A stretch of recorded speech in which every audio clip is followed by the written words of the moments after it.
Hi, Sanford Smith here from Penn State Extension, and Calvin Norman is also with me again, and we're talking about carbon credits and carbon markets as they relate to forests today. Now, Calvin, this is kind of a new topic for me, but I know you know a lot about it, and that's why I wanted to talk to you. So what is a carbon credit? So a carbon credit is when someone, a buyer, maybe a company or a person, pays someone else, in this case we're talking about forests, so it would be a forest owner, to do some kind of behavior change that might be not harvesting timber for 20 years or spraying invasive species that increases carbon sequestered or captured out of the atmosphere by their forests. Okay. So you're not getting paid for what the forest is doing naturally, but for a behavior change that increases carbon captured and stored, so it's out of the atmosphere, it's staying out of the atmosphere by the forest. Okay, interesting. So people have to change their behavior a little bit. So what kind of people are we talking about? So in this case, we're talking about forest owners. In Pennsylvania, we're talking mainly about private forest owners. Right, there's a big group of those, about 800,000 of them in Pennsylvania. So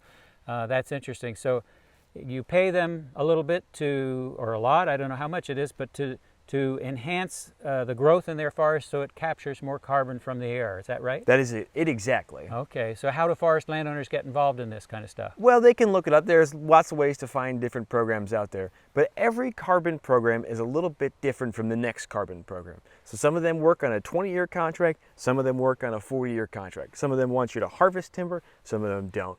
And some want you to spray invasive species. So it's important that forest owners think about what's best for their forest and what's going to help that forest grow the best and stay healthy, and to work on programs based from that. Yeah, and when you say you spray invasive species, that's kind of confusing. So you kill back the invasive so the trees can grow better. Is that right? That's exactly it. Okay. That's exactly it. Well, good. Are we talking about big money here? Not quite.